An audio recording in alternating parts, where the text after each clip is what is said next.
izləyici soruşur ki, 8 il idi spiralım var idi. Müayinədə dedilər ki, ipi qaçır və çıxarda bilmədilər, nə eləməliyəm?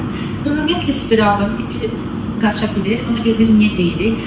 Zamanında hər il ən az bir dəfə spiralı olan xanımlar mütləq müayinə olmalıdırlar. Həm ultrasəs müayinəsində spiralın yerində olmadığına baxılmalıdır, həm də ipinin yerində güzgü müayinəsində ipi də müayinə olunmalıdır.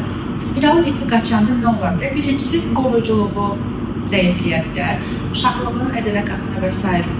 bata bilər, sonrasında qan axma verə bilər və s.